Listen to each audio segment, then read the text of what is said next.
எல்லா சூழ்நிலைகளை பார்க்கும்போது எத்திசையிலும் இருளும், எல்லா இடத்திலும் மிகுந்த கார் இருளும் தான் மன பிரச்சனைகளை நம்ம இந்த உலகத்தில் நம்ம பார்த்து கொண்டு இருக்கிறோம். ஆனால் கர்த்தர் இன்னைக்கு காலை வேளையில், என் மகளே பயப்படாத, கலங்காத, உங்கள் சூழ்நிலையில் பார்த்து என்ன இதுக்கு மேலே என்னால் எழுந்திருக்க முடியுமா என்ற ஏக்கத்தோடு கவலையோடு இருக்கிறீங்களே, பயப்படாதீங்க. இன்னைக்கு உங்களுக்கு தேவனுடைய வார்த்தை என்ன தெரியுமா? ஏசாயா 60வது அதிகாரம் 2வது வசனம், இதோ இருள் பூமியையும் காரிருள் ஜனங்களையும் மூடும், ஆனாலும் உன்மேல் கர்த்தர் உதிப்பார், அவருடைய மகிமை உன்மேல் காணப்படும்.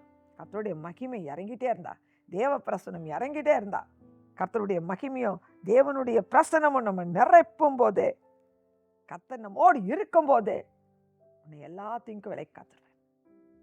கர்த்தர் உங்களோடு தான் இருக்கார், எல்லாத்தையும் விலை காப்பார், உங்க ஆத்துமாவை காப்பார். எல்லா சூழ்நிலையிலிருந்தும் தேவன் உங்களை சாட்சியா வெளியே கொண்டு வருவார். யுத்தத்தில் நீங்க தான் ஜெயிப்பீங்க.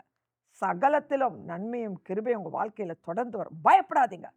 ஆகையால் சந்தோஷத்தோடு தேவனை துதித்து உங்க வேலைகளை பாருங்க. உங்க வாழ்க்கையில ஒரு வெளிச்சத்தை பார்க்க போறீங்க, ஆசீர்வாதத்தை பார்க்க போறீங்க. கர்த்தருக்கு இன்னும் பயந்து நடக்க அர்ப்பணித்து ஜெபிங்க. கர்த்தர் உங்களை ஆசீர்வதிப்பாராக. ஆமென்.